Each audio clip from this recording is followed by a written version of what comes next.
안녕하세요. 저는 현재 태국 현대자동차 법인에서 법률 자문을 담당하고 있는 29살 제니퍼 윌슨 변호사입니다. 오늘은 정말 충격적인 소식을 전해드리려고 합니다. 현대차를 호구 취급하며 파업으로 한몫 당당히 챙겨보려던 태국 현대차 노동자들의 권성징악 이야기인데요.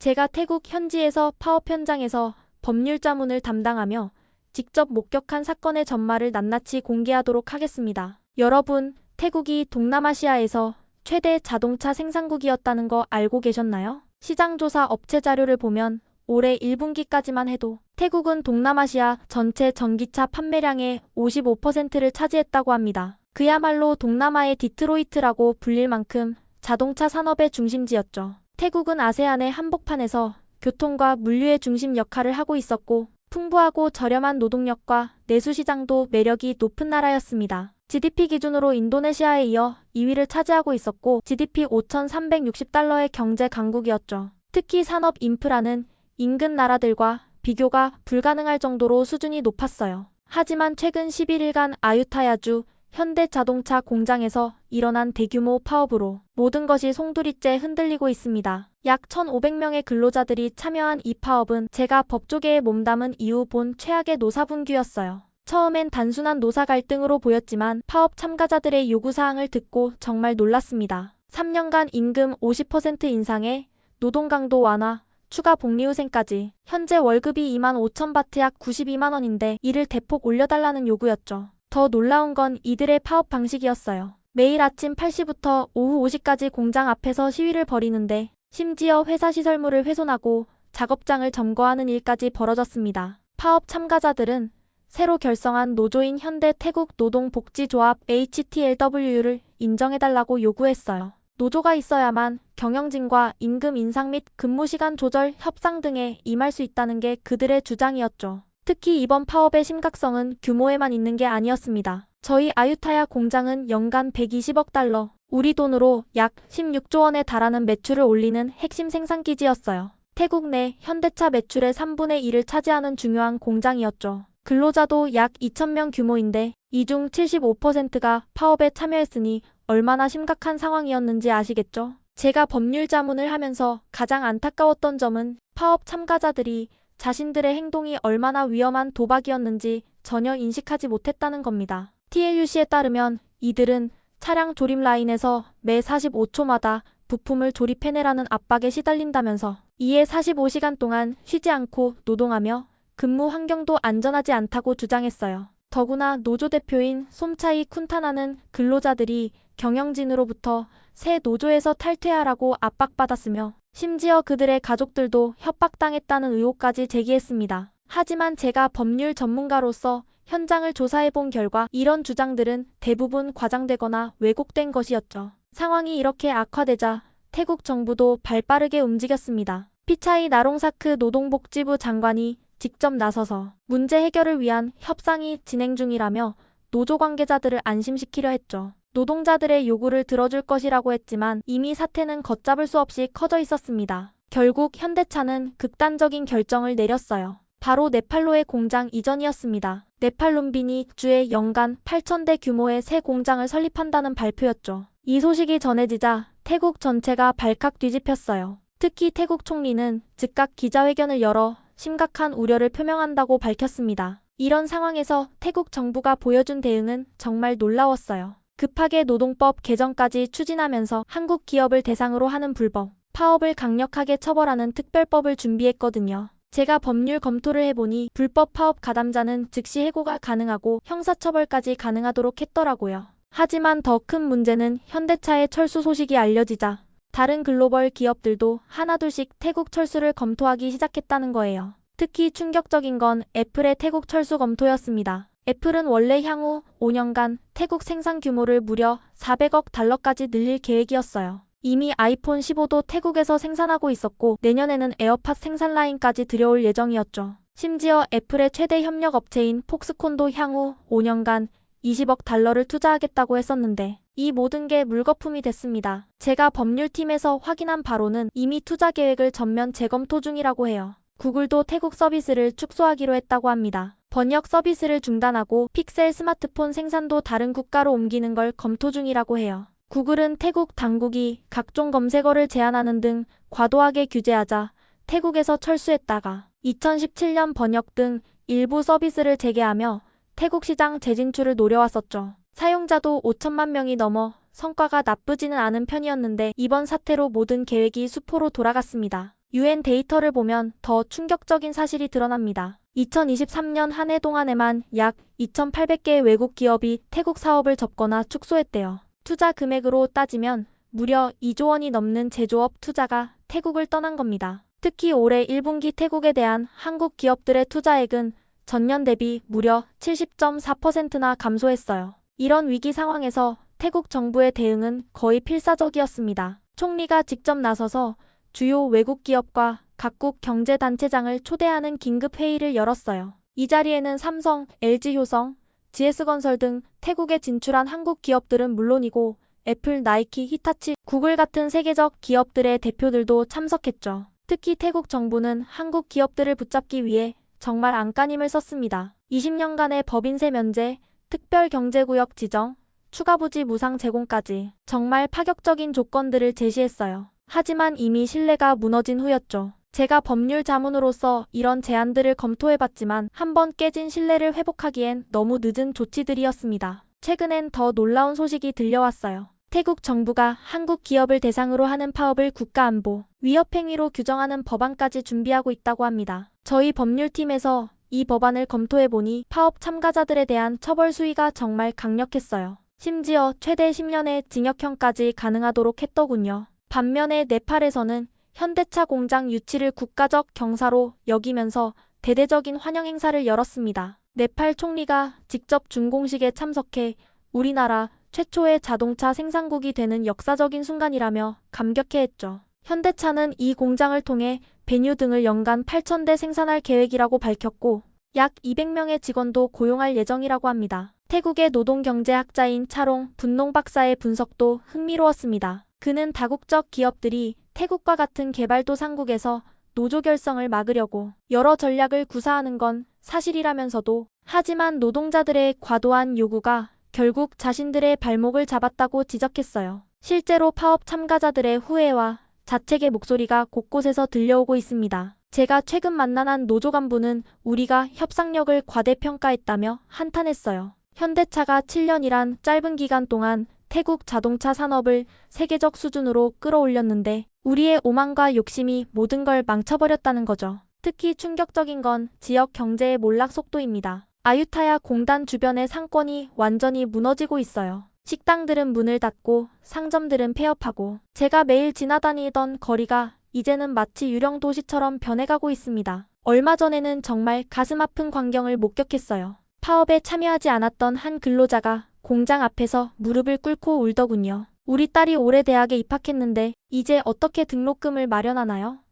라며 오열하는 모습을 보면서 저도 눈물을 참을 수 없었습니다. 현재 태국 전역에서는 태국 런이라는 말이 나오고 있습니다. 영국 가디언지 보도에 따르면 기업들이 하나둘 떠나면서 일자리를 구할 수 없게 되자 이제는 국민들마저 나라를 떠나려는 계획을 세우고 있다고 해요. 실제로 제가 태국 현지 언론들의 보도를 검토해보니 올해 들어서만 최소 190여 명의 태국 기업인들이 외국 기업에서 투자를 철회했더군요. 더 심각한 것은 다른 한국 기업들도 하나둘씩 태국을 떠나려 한다는 점입니다. 삼성전자의 태국 공장 근로자들도 처음에는 파업을 검토했다가 현대차 사태를 보고 급하게 철회했다고 해요. 하지만 이미 삼성도 새로운 투자는 네팔, 파키스탄, 방글라데시, 스리랑카 같은 남아시아 쪽으로 눈을 돌리고 있다고 합니다. 태국의 주요 매체들도 이제는 현실을 인정하는 분위기입니다. 최대 일간지인 타이라트는 우리의 오만이 결국 모든 것을 망쳐버렸다는 제목의 사설을 실었고 방콕 포스트는 태국 제조업의 몰락, 그 시작은 현대차 파업이었다라는 특집 기사를 내보냈죠. 최근 태국 총리의 행보는 더욱 필사적입니다. 얼마 전에는 현대차 본사에 직접 서한을 보내 재발 결정을 재고해달라고 요청했다고 해요. 심지어 20년간 법인세 면제, 추가 부지 무상 제공, 전용 산업단지 조성까지 약속했지만 현대차의 입장은 이미 확고했습니다. 가장 비극적인 건 파업에 가담했던 노동자들의 현재 상황입니다. 최근 한 파업 주동자가 저희 법률 사무소를 찾아와서 눈물을 흘리며 고백했어요. 처음에는 우리가 이기는 줄 알았어요. 현대차가 절대 태국을 떠나지 못할 거라고 생각했거든요. 근데 이제 와서 보니 우리가 정말 큰 실수를 했네요. 7년 동안 우리 지역을 발전시켜준 은인을 배신한 거나 다름없죠. 얼마 전 현지 뉴스에서는 더 충격적인 장면이 방영됐습니다. 파업 참가자들의 자녀들이 학교에서 따돌림을 당하고 있다는 거예요. 내 아빠 때문에 우리 동네가 망했다는 말을 들으며 학교 생활을 하고 있답니다. 이런 모습을 보면서 많은 파업 참가자들이 깊은 자책감에 빠져 있다고 해요. 한편 네팔에서의 소식은 태국의 상황과 너무나 대조적입니다. 네팔 룸비니 주는 현대차 공장 유치를 계기로 완전히 새로운 도시로 변모하고 있어요. 주변에 대규모 주거단지가 들어서고 쇼핑몰과 학교, 병원까지 건설될 예정이라고 합니다. 네팔 정부는 이를 룸비니의 기적이라고 부르고 있죠. 태국의 노동운동가들도 이제는 자성의 목소리를 내고 있습니다. TLUC의 한 관계자는 우리가 노동자의 권리만을 주장하다가 결국 노동자들의 일자리를 잃게 만들었다며 깊은 후회를 드러냈어요. 심지어 한국 기업들의 노사관계 방식을 우리가 더 깊이 이해했어야 했다는 말까지 나오고 있습니다. 현재 아유타야 공장 주변은 완전히 달라졌어요. 한때 활기 넘치던 이 지역이 이제는 마치 유령 도시처럼 변해가고 있습니다. 공장 근처 식당들은 하나둘 문을 닫고 있고 상가들은 임대 광고를 내걸고 있죠. 특히 안타까운 건 현대차를 납품업체들로 성장했던 중소기업들이 줄도산하고 있다는 점입니다. 얼마 전에는 태국 경제부 장관이 기자회견에서 울음을 터뜨리는 장면까지 있었습니다. 우리는 한국 기업들이 가져다준 발전과 번영을 당연하게 여겼다며 참담한 심정을 토로했죠. 실제로 현대차가 들어선 7년 동안 아유타야 지역의 GDP는 3배나 성장했었다고 해요. 특히 충격적인 건 젊은 태국인들의 반응입니다. 현대차가 떠난다는 소식이 전해지자 SNS에서는 우리 부모님 세대의 실수 때문에 우리의 미래까지 잃게 됐다는 청년들의 절망적인 글들이 쏟아지고 있습니다. 현재 태국 정부는 마지막 수단으로 한국의 다른 대기업들이라도 붙잡으려 안간힘을 쓰고 있어요. 삼성전자와 LG전자의 파격적인 혜택을 제한하고 심지어 근로자들의 파업권을 제한하는 특별법까지 만들겠다고 하지만 이미 한국 기업들의 신뢰는 완전히 무너진 상태입니다. 태국의 주요 대학들도 심각한 위기에 처했습니다. 현대차와 협력하여 운영하던 자동차 공학 프로그램들이 전면 중단될 위기에 처했거든요. 방콕 공과대학의 한 교수는 7년 동안 현대차와 함께 구축해온 산학협력 시스템이 한순간에 무너졌다며 안타까워했습니다. 매년 300명 이상의 엔지니어를 배출하던 이 프로그램은 태국 자동차 산업의 미래를 이끌어갈 인재 양성소였죠. 현지 언론들은 연일 충격적인 보도를 내보내고 있습니다. 아유타야 지역의 부동산 가격이 40%나 폭락했고 현대차 협력 업체들이 줄도산하면서 약 5만 명의 추가 실직자가 발생할 것으로 예상된다고 해요. 심지어 일부 지역에서는 빈집이 늘어나면서 치안 문제까지 발생하고 있다고 합니다. 태국 중앙은행도 긴급 대책 마련에 나섰습니다. 이번 사태로 인한 경제적 손실이 최소 50억 달러에 이를 것으로 추산된다고 해요. 특히 외국인 직접 투자가 급감하면서 태국 바트화 가치도 큰 폭으로 하락했죠. 이제는 에이전 타이거로 불리던 태국의 위상이 완전히 무너지고 있다는 평가가 나오고 있습니다. 파업 주동자들의 현재 상황은 더욱 비극적입니다. 최근 한 주동자는 현지 TV 인터뷰에서 울면서 고백했어요. 우리는 현대차가 우리를 무시한다고 생각했습니다. 하지만 이제 와서 보니 오히려 우리가 현대차의 진심을 무시한 거였어요.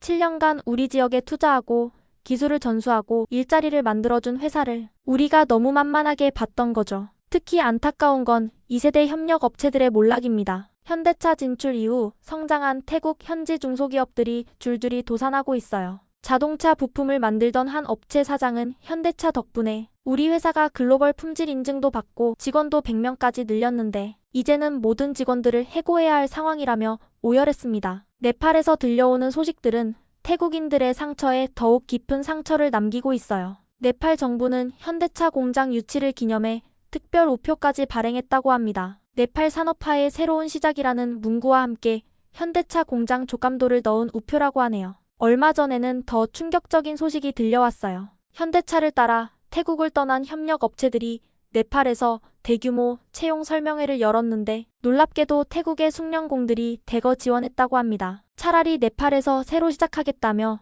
고국을 등지려는 사람들이 늘어나고 있는 거죠. 태국 정부의 새로운 대책들도 실패로 돌아가고 있습니다. 최근 발표한 산업단지 특별법은 외국 기업들에게 전례 없는 혜택을 제공하는 내용을 담고 있었지만 이미 떠나기로 한 기업들의 마음을 돌리지는 못했어요. 한 외국계 기업 임원은 이제 와서 아무리 좋은 조건을 제시해도 한번 깨진 신뢰는 회복하기 어렵다고 말했습니다. 현재 아유타야 지역의 모습은 정말 참담합니다. 한때 태국의 실리콘밸리라고 불리며 첨단 산업의 중심지였던 이곳이 이제는 텅 빈 공장들만 가득한 곳이 되어버렸어요. 현대차 로고가 떼어진 공장 정문을 바라보며 한숨 쉬는 주민들의 모습이 매일 눈에 띕니다. 더 비극적인 건 지역 교육의 붕괴입니다. 현대차는 이 지역 초중고등학교와 산학협력 프로그램을 운영하면서 매년 장학금도 지원했었거든요. 제가 법률 자문을 하면서 이 프로그램의 계약서를 검토했었는데 정말 체계적이고 장기적인 지원이었어요.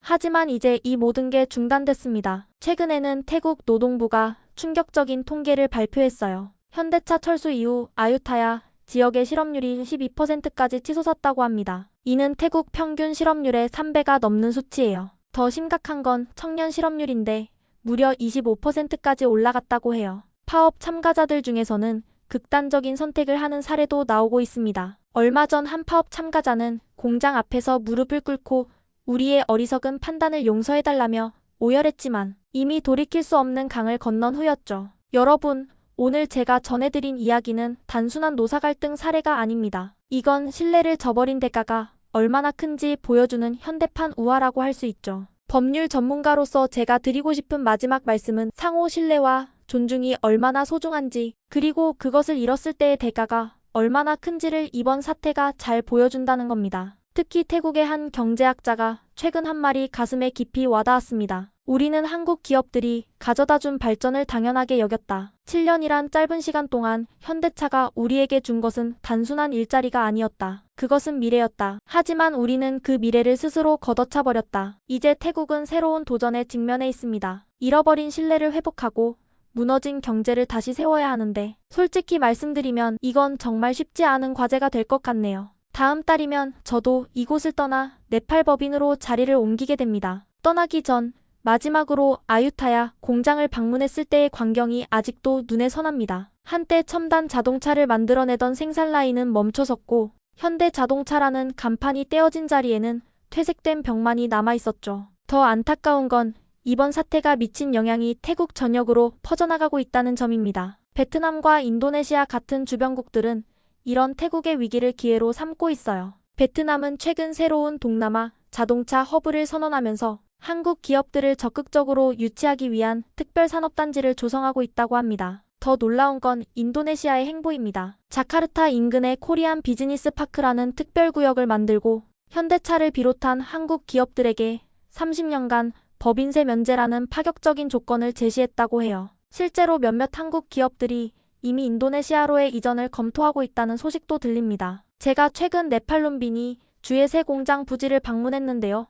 그곳의 분위기는 태국과 완전히 달랐습니다. 네팔 정부는 현대차 공장 유치를 기념해 주변 도로를 모두 현대대로로 명명했고 인근의 기술학교도 설립 중이라고 해요. 심지어 공장 부지 주변 10km 반경을 특별산업보호구역으로 지정해 어떤 형태의 파업도 금지된다고 합니다. 특히 인상적인 건 네팔 근로자들의 태도였어요. 현대차 공장에서 일하게 될 예비 근로자 200명은 벌써부터 한국어와 자동차, 기초기술을 배우고 있다고 합니다. 한 네팔 근로자는 우리는 태국의 실수를 절대 반복하지 않을 것이라며 강한 의지를 보였죠. 반면 태국에서는 연쇄적인 경제 붕괴가 이어지고 있습니다. 최근 통계를 보니 아유타야 지역의 부동산 가격이 40%나 폭락했고 현대차 협력업체 직원들의 대량 실직으로 지역 소비가 70%나 감소했다고 해요. 한때 번화가였던 거리는 이제 폐업, 임대 간판으로 가득합니다. 파업 이후의 사회적 영향도 심각합니다. 한 현지 조사에 따르면 아유타야 지역의 이혼율이 30% 증가했다고 해요. 실직 후 가정불화가 급증한 거죠. 학교를 중퇴하는 학생들도 늘고 있습니다. 등록금을 내지 못해 학업을 포기하는 경우가 많다고 해요. 특히 충격적인 건 파업 주동자들의 현재 모습입니다. 얼마 전 한 주동자가 현지 TV에 출연해서 우리는 승리했다고 생각했다. 하지만 그건 자충수였다며 눈물을 보였어요. 최근에는 산업부흥특별법이라는 것을 만들어서 외국 기업들에게 전례 없는 혜택을 제공하겠다고 발표했지만 한 외국계 기업 임원은 이제 와서 돈을 준다고 해도 신뢰를 살 수는 없다며 일축했습니다. 더 우려되는 건 이런 상황이 다른 산업으로도 번져가고 있다는 점입니다. 삼성전자의 태국 공장도 최근 베트남으로의 생산기지 이전을 검토하고 있다는 소식이 들려왔어요. LG전자도 태국 내 투자를 전면 재검토한다고 합니다. 이러다가는 정말 태국의 제조업 기반 자체가 무너질 수 있다는 우려가 나오고 있죠. 최근에는 태국 북부 지역의 한 절에서 특별한 법회가 열렸다고 합니다. 파업 참가자들과 그 가족들이 모여서 우리의 어리석음을 용서해달라며 불공을 들였다고 해요. 이렇게 태국 현대차 노동자들의 무분별한 파업이 불러온 나비 효과는 태국 전역으로 퍼졌고 태국이란 나라를 흔들어버리게 되었습니다. 태국의 노동법을 가르치는 한 대학 교수는 이번 사태를 교훈 삼아 무분별한 노동운동의 위험성과 상생의 중요성을 가르치고 있다고 밝혔습니다. 이제 한국 기업을 호구로 보던 태국의 권성징악 이야기를 마무리하려고 합니다. 제가 전하고 싶었던 것은 단순히 파업의 실패담이 아닙니다. 이것은 오만과 욕심이 어떻게 한 지역의 미래를 무너뜨릴 수 있는지 보여주는 현대판 우화입니다. 상호 신뢰와 존중의 가치를 잊은 대가가 얼마나 큰지 이번 사태가 우리 모두에게 깊은 교훈을 남겼다고 생각합니다. 오늘 영상이 도움이 되셨다면 좋아요와 구독 부탁드립니다. 다음에 또 다른 해외에서 들리는 한국의 소식으로 찾아뵙도록 하겠습니다. 시청해주셔서 감사합니다.